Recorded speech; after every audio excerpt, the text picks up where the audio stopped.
할렐루야. 오늘 예배 자리에 나신 성도님들을 주님의 이름으로 축복합니다.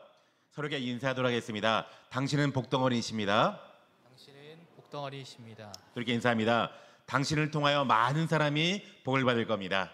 당신을 통하여 많은 사람이 복을 받을 겁니다. 이렇게 믿으시죠? 오늘 하나님 주신 말씀은요, 구약 성경 창세기 30장 25절부터 43절인데 우리 34절까지 말씀을 읽고 구의 말씀 제가 나누도록 하겠습니다.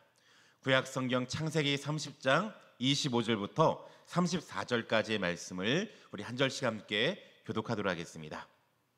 창세기 30장 25절부터 34절까지의 말씀입니다. 제가 먼저 25절 말씀 읽겠습니다.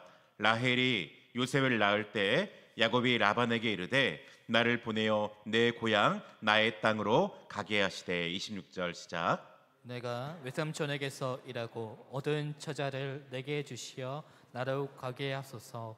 내가 외삼촌에게 한 일은 외삼촌이 아시나이다.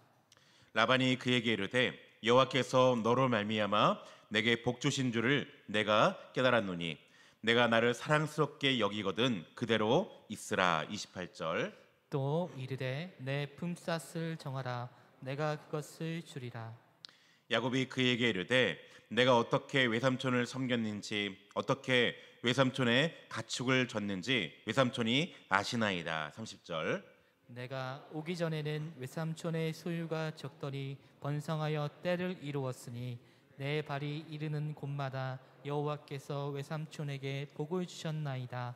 그러나 나는 언제나 내 집을 세우리이까. 라반이 이르되 내가 무엇으로 내게 주랴. 야곱이 이르되 외삼촌께서 내게 아무것도 주시지 않아도 나를 위하여 이 일을 행하시면 내가 다시 외삼촌의 양떼를 먹이고 지키리이다. 32절입니다. 오늘 내가 외삼촌의 양떼에 두루 다니며 그 양 중에 아롱진 것과 점이 있는 것과 검은 것을 가려내며 또 염소 중에 점이 있는 것과 아롱진 것을 가려내리니 이같이 것이 내 품삯이 되리라. 후일에 외삼촌께서 오셔서 내 품삯을 조사하실 때에 나의 의가 내 대답이 되리이다. 내게 혹시 염소 중 아롱지지 아니한 것이나 점이 있는 것이나 양 중에 검지 않은 것이 있거든 다 도둑질한 것으로 인정하소서. 34절 시작. 라반이 이르되 내가 내 말대로 하리라 하고. 아멘. 여러분은 여러분이 다니는 직장에 만족하십니까? 코로나 직전이었던 2019년에 한 업체에서요, 직장인들을 대상으로 몇 가지 질문하고 설문조사한 적이 있습니다. 이런 질문이 있더라고요. 첫 번째, 당신은 현재 다니는 회사에 만족하십니까? 조사한 결과 우리나라 직장인들의 만족도의 평균이요 100점 만점에서 48점이었습니다.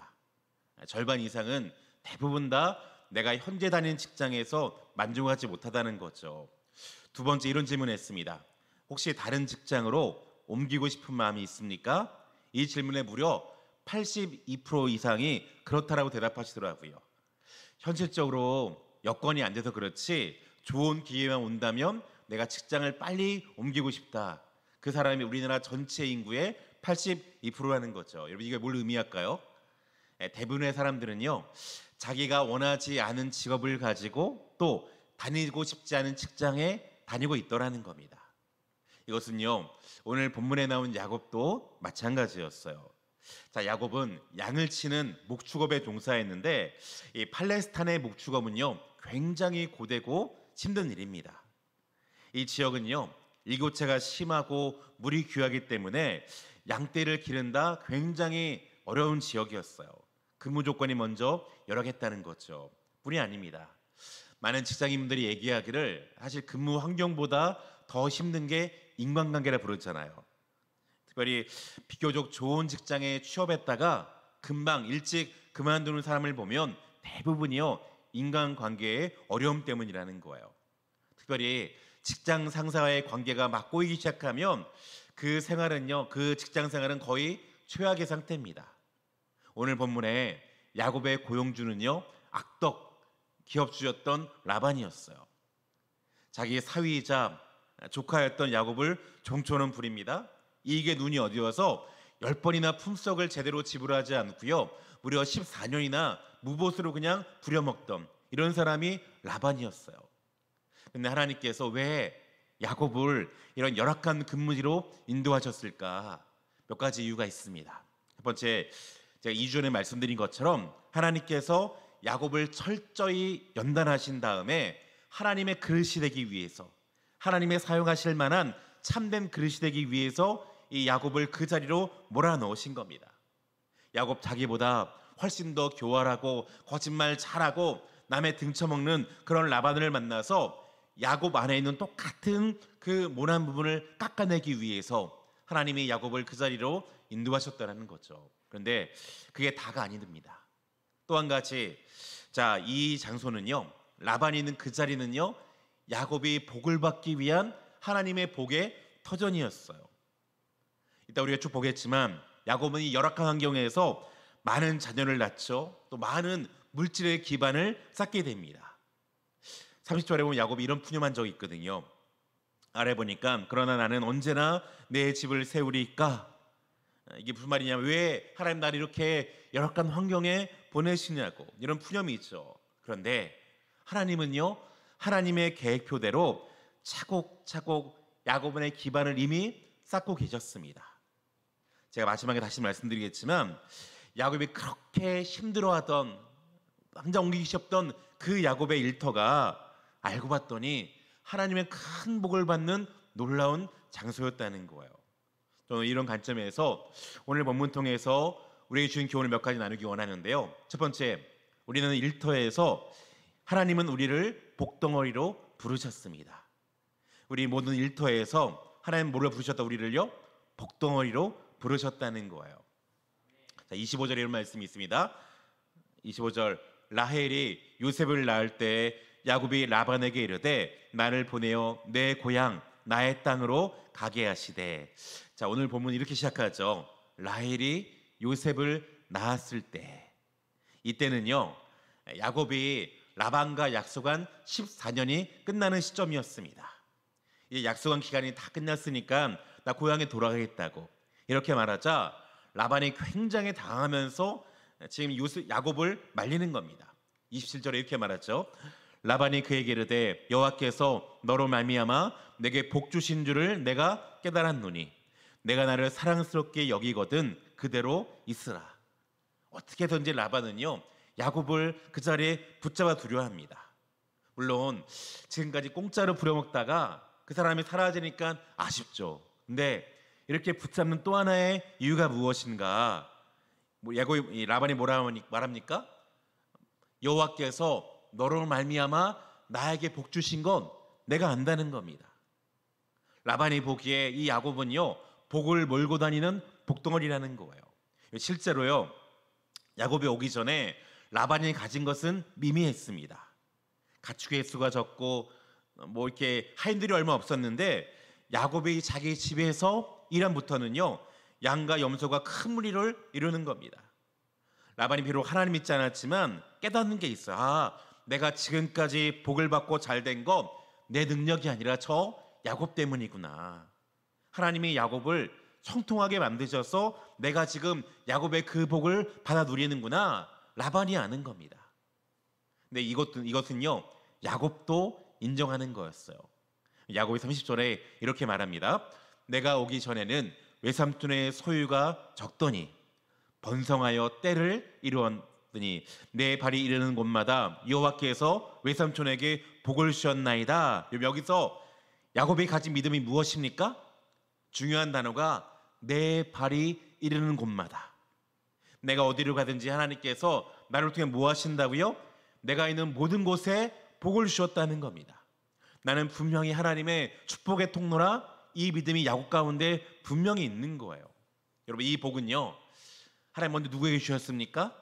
아브라함에게 주셨던 축복이었죠. 우리가 잘 아는 말씀을 같이 읽어볼까요? 시작. 내가 너로 큰 민족을 이루고 내게 복을 주어 내 이름을 창대하게 하리니 넌 뭐가 될지라? 복이 될지라. 하나님이 말씀하셨죠. 아브라함에게. 아브라함아 너는 복덩어리야. 너는 복이 될 거야. 그럼 말씀하시기를 너를 축복하는 자에게는 내가 복을 내리고 너를 저주하는 자에게는 내가 저주하리니 땅의 모든 족속이 어떻게 한다고요? 너 때문에 복을 받을 거야. 너는 복덩어리라 이 말씀하신다는 거예요. 아브라함 축복이 뭐라고요? 아브라함이요, 누군가를 위해 기도하면 그 사람이 복을 받습니다. 반대로 아브라함이 누군가에서 저주하면 뭐예요? 그 사람이 저주를 받는다는 거예요. 지금 그 복이, 아브라함의 그 복이 어떻게 합니까? 아브라함을 통해서, 이삭을 통해서 야곱에게 주어졌다는 거, 야곱은 분명히 지금 인식하고 있는 겁니다. 그래서 선포하는 거죠. 삼촌 아는 것처럼 내 발이 이르는 곳마다 여호와께서 삼촌에게 복을 주시지 않았습니까? 믿음의 고백을 하더라는 겁니다. 여러분, 근데 야곱만 이 복을 받았을까요? 아닙니다. 우리 모두 다 아브라함의 영적인 후손이라고 하나님 말씀하세요. 하나님이 동일하게, 우리 모두에게 동일하게 이 복을 허락해 주신 줄 믿습니다. 우리의 발이 가는 곳마다 하나님께서 그것을 축복하기 원하세요. 야곱뿐 아니라 우리 자신이 바로 하나님의 복덩어리요, 축복의 통로예요. 여러분, 실제로 요셉을 보시기 바랍니다. 요셉은요, 어디를 가나 주변 모든 사람을 복주는 사람이었어요. 창세기 39장에 이런 말씀이 있죠. 여호와께서 요셉과 함께 하심으로 그가 형통한 자가 되어 그의 주인 애굽 사람의 집에 있으니 그의 주인이 여호와께서 그와 뭘 보고요? 그와 함께 하심을 보며 또 여호와께서 그의 범사에 형통하게 하심을 보았더라.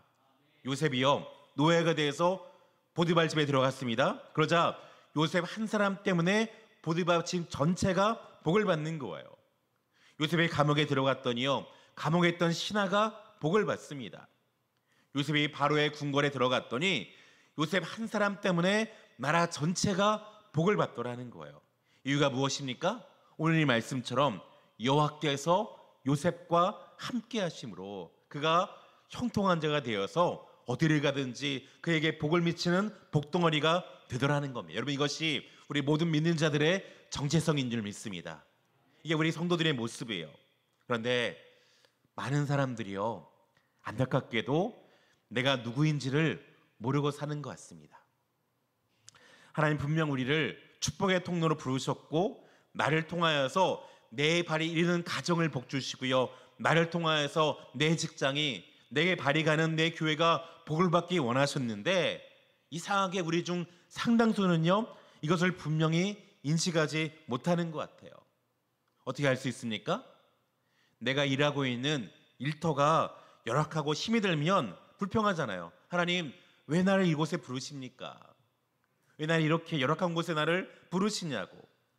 하나님 분명히 나를 통해서 그 문제 해결하기를 원하시고 나를 통해서 하나님 그걸 복주기 원하시는데 우리는 자꾸만 그 일터 안에 있는 문제만을 보고 불평하고 원망하면서 내가 어떻게 하면 더 좋은 곳으로 옮길 수 있을까, 이것만을 엿보고 있더라는 거예요.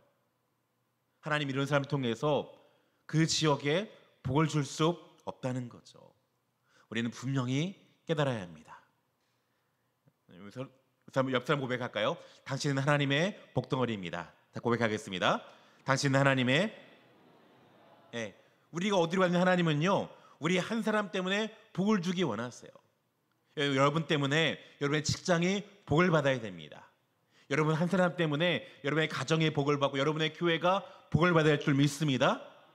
이 복의 근원이 무슨 말이냐면요, 가는 곳마다 복이 따라오는 사람이라는 거예요. 미국에 매사추세츠라는 조그만 주가 있는데요, 이 작은 주에 또 노드 햄프턴이라는 조그만 도시가 있습니다. 인구가 3만 5천밖에 하는 작은 도시인데요, 근데 이곳이, 제가 사진 미리 띄웠는데 이곳이요, 미국 최고의 관광지가 되었어요.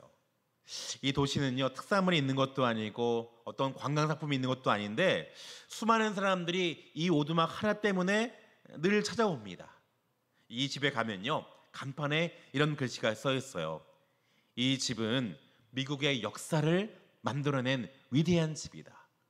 제 기억으로요, 2009년인가 공영방송인 KBS에서요 이 집을 보도한 적이 있습니다.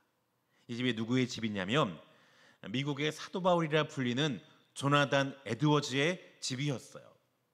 지금부터 250년 전에 이 조나단 에드워즈와 그의 아내 사라가요 이곳에서 11명의 자녀를 낳았는데 이때부터 미국을 움직이는 위대한 인물이 줄줄이 태어난 겁니다.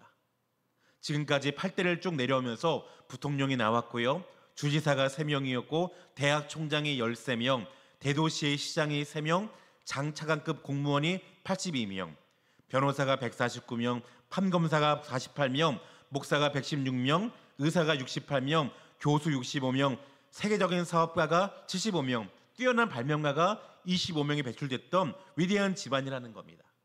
이들은 한결같이 주변 사람들에게 복덩어리가 되었습니다. 주변 사람을 행복하게 만들었고요.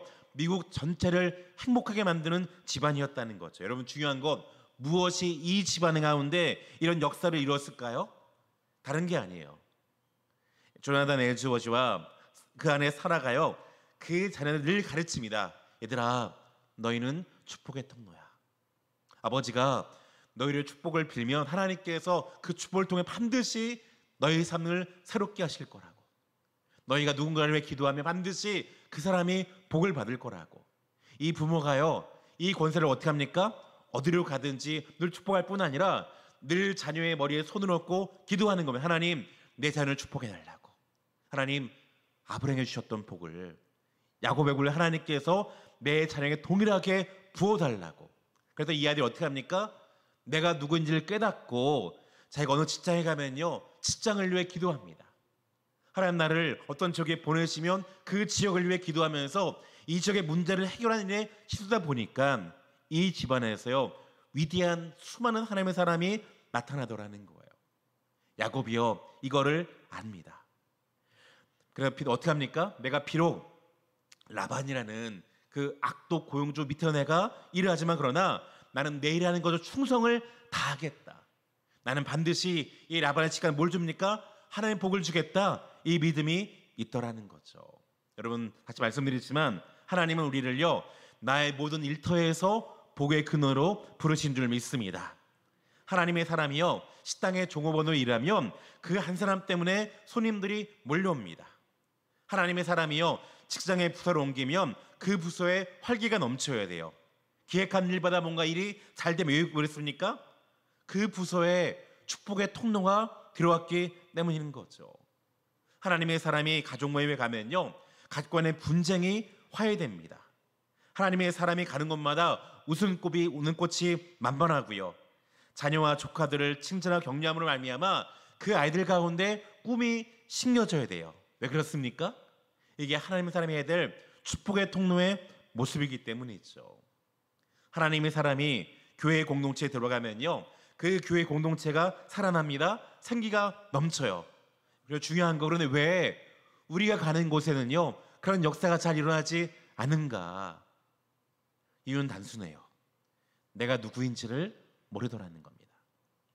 하나님이 왜 나를 이 일터에 부르셨는지를 우리는 몰라요. 그저 이곳에 내가 뭘 얻어가지 않을까, 뭘 이 일을 추구하지 않을까, 내 필요를 채우기만 급급하다 보니까 자꾸만 문제가 생기면 옮기고 또 옮겨 다니라는 거죠. 하나님 나를 통해서 내 일터 가운데 생긴 어려움을 극복하기 원하시는데, 하나님 내 일터 가운데 하나님께서 새 힘을 주기 원하시는데, 내가 만나는 직장의 동료들이 하나님께서 이들을 새롭게 하시고 복주기 원하시는데 우리는 자꾸만 그것들을 인식하지 못한 채 회피하다 보니까 이 복이 흘러가지 않더라는 거죠. 하나님의 사람은 결코 그러면 안 되는 줄 믿습니다. 여러분 자신이 누구인지 깨달을 수 있기를 주의 이름으로 축복합니다. 야곱 한 사람 때문에 라반 집안 전체가 복을 받은 것처럼 여러분이 가는 곳마다 반드시 복이 부어질 줄 믿습니다. 이 믿음 가지고 살 수 있기를 주의 이름으로 축원합니다. 두 번째로 일터에서 우리는요 주께 하듯 하나님께 모든 사람에게 충성해야 됩니다. 우리는 모든 일터에서 주님께 하듯 충성과 성실함으로 감당하라 주님께서 말씀하세요. 서두에 말씀드린 것처럼 이 라반은요 야비한 상사입니다. 사위인 야곱을 종처럼 부리는 사람이 어디 있습니까? 노동력을 착취하는 악덕 고용주예요. 아마도 요즘으로 따지면 직장인들이 가장 싫어하는 고용주였을 텐데, 그런데 이런 상사 앞에서 야곱이 어떻게 반응했는가? 29절에 보면 야곱이요 당당하게 이렇게 말해요. 야곱이 그에게 이르되 내가 어떻게 외삼촌을 섬겼는지, 어떻게 내가 외삼촌의 가축을 쳤는지 외삼촌이 아시지 않습니까? 무슨 말입니까? 자기를 14년 동안 지켜본 외삼촌 앞에 당당히 말하는 겁니다. 삼촌 아시지 않냐고. 내가 어떻게 성실과 충성함을 가지고 양을 쳤는지. 물론 야곱이 원했던 환경이 아니었습니다. 속아서 시작한 일이었어요. 14년 내내 보수함은 받은 적이 없고 그렇게 노동착취당했는데 야곱이 어떻게 한다고요? 그러나 그 속에서 누구보다 최선을 다했고 성실했다는 거죠. 비록 노예처럼 일하도록 강요도 했지만 한순간도 허투루하지 않았다라는 거예요. 야곱이 얼마나 성실했느냐면요, 31절에 이런 말씀이 있어요. 38절에 보니까 내가 이 20년을 외삼촌과 함께하였거니와 외삼촌의 암양들이나 암염소들이 낙태하지 아니하여. 무슨 말입니까? 양들이 낙태하지 않도록 정말 정성과 주의를 기울여서 양들을 돌봤다는 겁니다. 또 외삼촌의 양떼의 순양을 내가 먹지 아니하였으며 39절 물려 찢긴 것은 내가 외삼촌에게로 가져가지 아니하고 낮에 도둑을 맞았든지 밤에 도둑을 맞았든지 외삼촌이 그것을 내 손에서 찾았으므로 내가 스스로 그것을 보충하였어. 만약에 중간중간에 짐승이 찾아오면 어떻게 한다고요? 자기 돈으로 그것을 갚아주었다는 겁니다. 40절 내가 이와 같이 낮에는 더위와 밤에는 추위를 무릅쓰고 눈 붙일 겨를도 없이 지냈나이다. 하나님께 맹세하길 내가 정말로 낮에 더위와 밤에 추위를 무릅쓰고 열심히 성실을 다해서 일했다는 거예요. 여러분 야곱이 이렇게 얘기합니까? 왜 이토록 그렇게 열심히 악동 고역주였던 라합 밑에서 이렇게 충성을 다합니까? 믿음이 있는 겁니다. 내가 처한 이 일터는 단순히 그냥 돈 벌기 위한 장소가 아니라 나의 모든 일터는 하나님 맡기셨던 나의 소명의 자리다. 믿음이 있는 거죠. 여러분 사도 바울이요 에베소에 편지를 보내면서 에베소에 있는 종들에게 이렇게 권면하지 않았습니까? 종들아 두려워하고 떨며 성실한 마음으로 육체의 상전에게 순종하길. 누구에게 하더라? 그리스도께 하듯하라. 그 다음 같이 읽습니다. 시작. 기쁜 마음으로 섬기기를 주께 하듯하고 사람에게 하지 말라는 거. 뭐라고요? 무슨 일을 하든지 누구에게는 어떻게 하라고요? 주님께 하든지 최선을 다하라는 겁니다. 이 시대의 종들은요 사람 취급을 못 받는 일종의 상품이었습니다. 얼마나 이 시대 가운데 노예에 대한 핍박과 차별이 심했어요. 대부분의 노예들이요 신세한탄하면서 주인이 볼 때는 열심히 하는 척하다가 주인이 안 볼 때는요 대충대충 하루를 보냅니다. 그런데 이런 노예들에게 주님 뭐라 말씀하세요? 죽게 하듯이. 어떤 주인이 할지라도 무슨 일을 할지라도 뭐 하듯이요? 죽게 하듯이 상전에게 순종하라 말씀한다는 거예요. 너희들이 억울하게 팔려와서 종이 되었다고 신세한탄하지 말고 대충 할 것이 아니라고요. 이 직장을 하나님 나에게 허락하셨던 일터라 믿고 그 소명의 자리라 믿고 오라고요. 충성을 다하라 주님께서 말씀하셨다는 거예요. 직장을 단지 내 생계 유지를 위한 수단으로 여기거나 내 경력을 쌓고 뭔가 스펙을 쌓는 곳, 내 야심을 실현하는 곳, 이게 아니라는 겁니다. 어떻게 하라고요? 내가 직장에서 정말 하나님의 영광을 드러내기 위해서 그리스도를 섬기는 마음으로 최선을 다하라 주님께서 교훈하시더라는 거죠. 여러분 어떤 직장이 거룩한 직장입니까? 종교개혁자는 칼빈이요 이런 말을 남겼습니다. 당신의 직업이 당신으로 직접적으로 죄짓게 하는 것이 아니라면 직업 자체가 직업의 거룩성을 결정하지 않는다.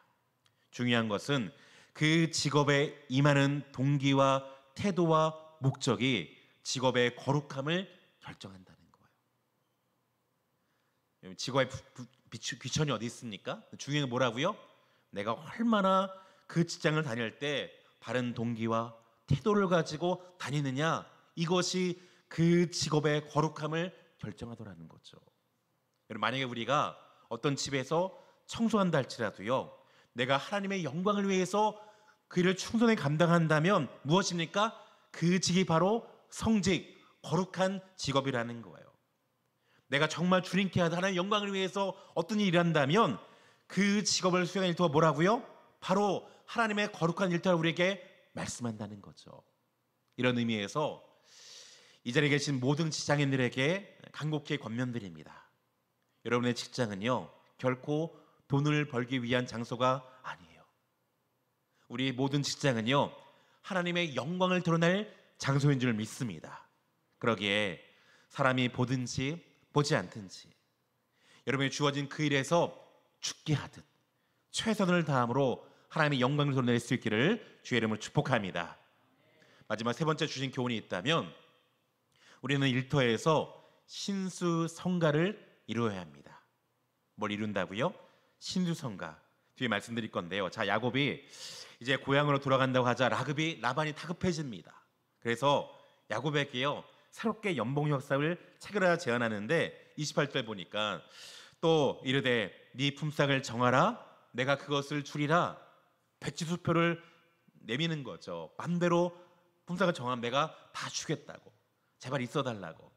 31절이에요. 라반이 이르되 내가 무엇으로 내게 주랴. 그랬더니 야곱이 뭐라 말합니까?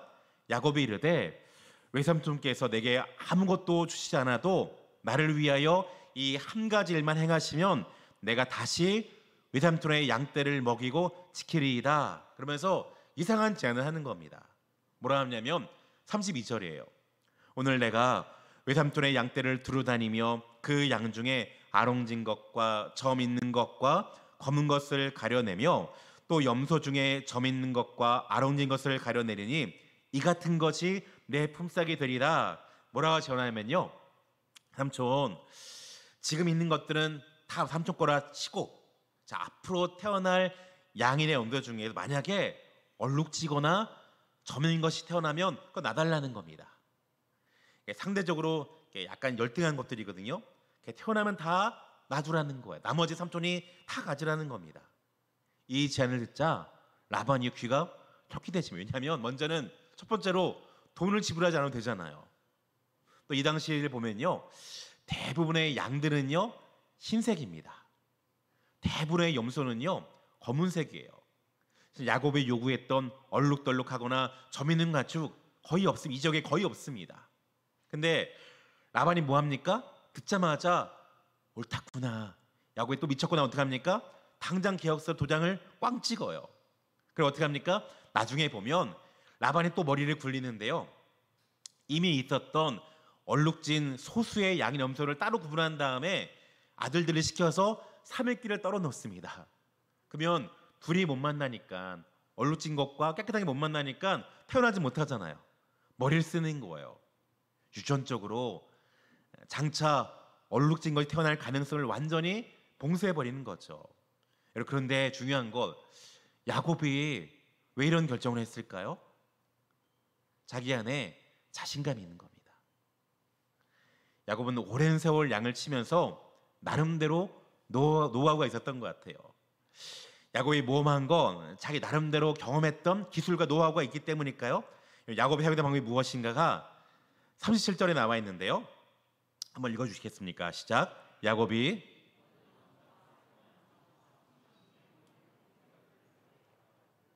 껍질을 벗겨 신문인을 내고, 38절, 그 껍질 벗긴 가지를 양떼가 와서 먹는 개천의 물 구유에 세워 양떼를 향하게 하며 그때가 물을 먹으러 올 때 새끼를 베니 가지 앞에서 새끼를 뱀으로 얼룩한 것과 점이 있고 아론인 것을 낳은지라. 이게 무슨 말이냐면, 먼저 뭐 하느냐, 버드나무, 살구나무, 신풍나무가 뭐냐면요, 플라티너스입니다. 플라티너스 맞나요? 그런 나무예요. 어쨌든 껍질을 벗긴 다음에 양과 염소들이 물 먹는 곳에 놨다는 거예요.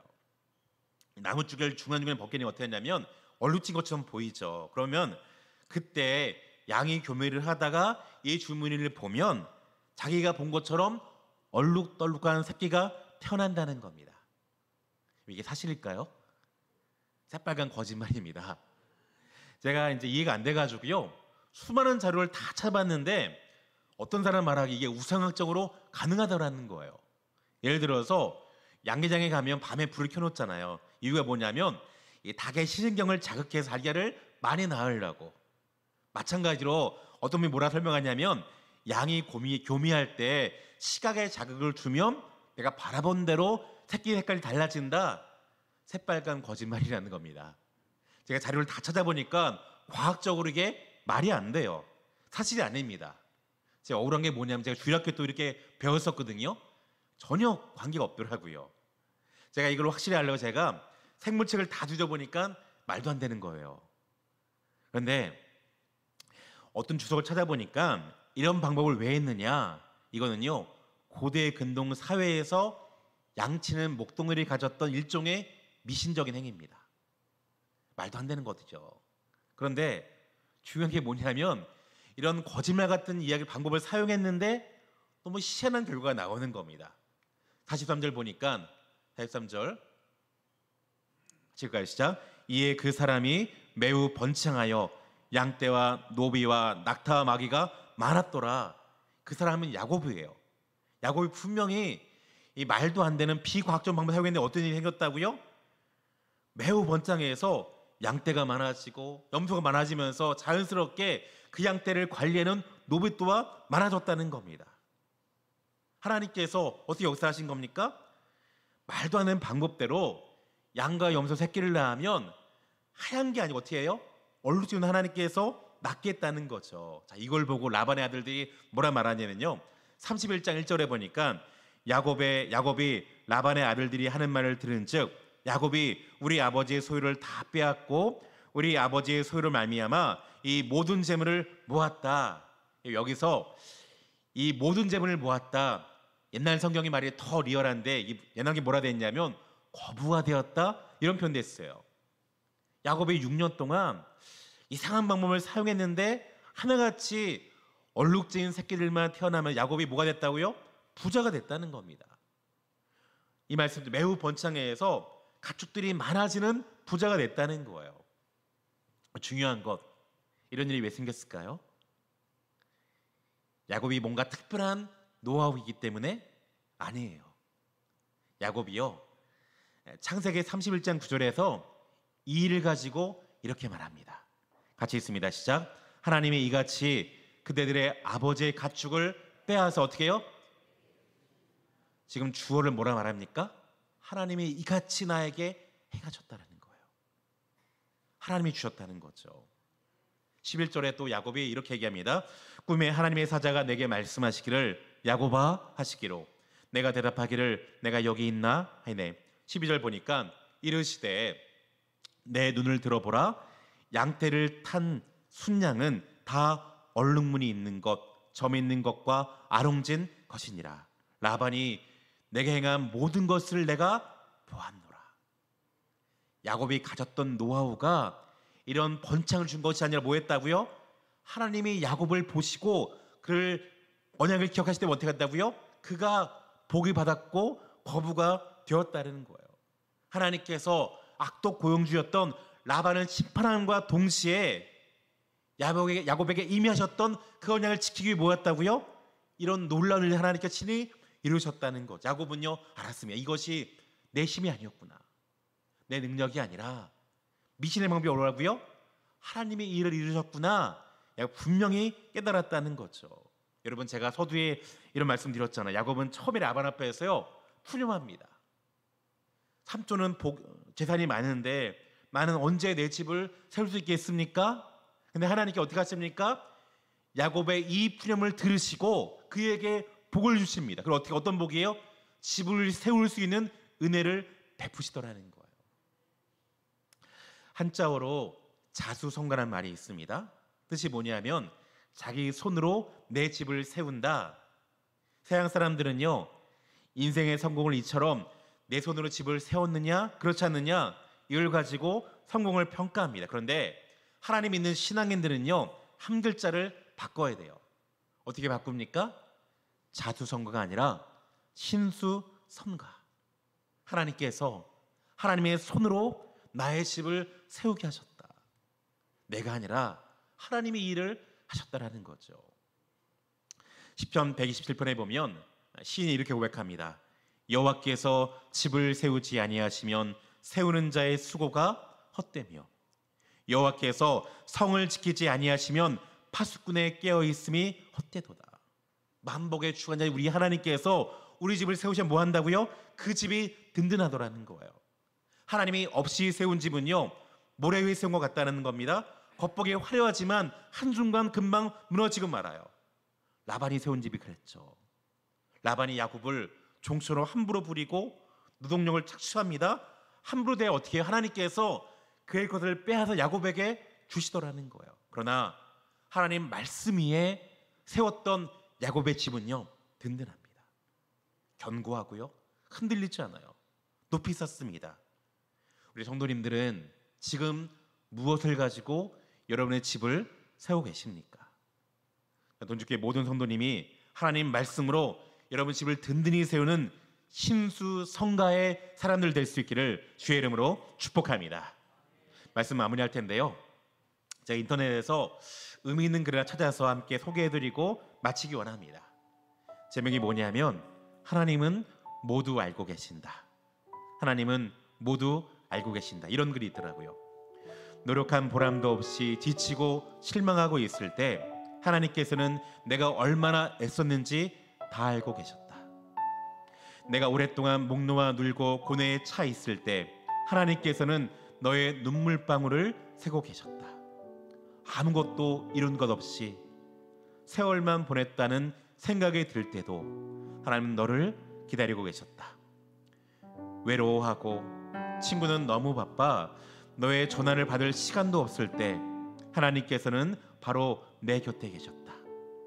내가 최선을 다했는데도 아무 성과가 없다고 생각할 때 하나님께서는 해결책을 갖고 계셨다. 내가 인생을 무의미하게 느끼고 혼란과 좌절을 느끼는 그 순간에 하나님은 해답을 갖고 계셨다. 갑자기 너의 표정이 밝아지고 희망에 벅차오를 때 하나님께서는 너를 향해 휘파람을 불고 계셨다. 매사가 잘 풀려 주님께 감사하고 있을 때 하나님께서는 너를 축복해 주시고 계셨다. 내가 꿈을 따라 목적을 달성을 하고 애쓰고 있을 때 하나님께서는 너의 눈을 뜨게 해주시고 너의 이름을 부르고 계셨다. 내가 어디 있던 어떤 난관에 봉착하든 하나님께서 모두 알고 계신다. 잊지 말아야 한다. 우리 성도 여러분, 우리의 일터는요 하나님의 중요한 훈련장입니다. 치열한 노동 현장에 우리만 있는 것이 아니라 하나님이 그곳에 함께 하세요. 하나님은 예배당에만 있는 분이 아니라 우리가 땀 흘린 일터에 동일하게 함께 하시는, 편지하시는 하나님이라는 거죠. 그래서 우리 일터는 어떤 것입니까? 단순히 먹고 사는 것을 해결하는 곳이 아니라 하나님 부르신 소명의 장소라는 거예요. 그 속에서 하나님 우리를 연단하십니다. 때로 일터가 답답하고 지겨울지라도 그 자리로 이끄신 하나님의 섭리에 귀를 기울이기 바랍니다. 오늘 말씀 여러분 앞에 찬양할 텐데요, 여러분 우리 모든 하나님께서 분명히 복의 근원으로 우리를 부르셨습니다. 여러분의 발이 이르는 곳에 하나님께서 복을 주시기 원하세요. 여러분을 말미암아 주변 사람들이 모두 다 복을 받고 여러분의 가족의 복과 그 땅의 복을 받는 거 하나님 우리를 간절히 원하시는 줄 믿습니다. 어떻게 됩니까? 내가 있는 곳에서 내가 누구인지를 인식하고 충성을 다루며 말미암아 신수성가의 모든 복을 받기를 이 말씀 권면하며 축복합니다. 우리 찬양함 주 앞에 나아가기 원합니다. 예수를 함께 하시네.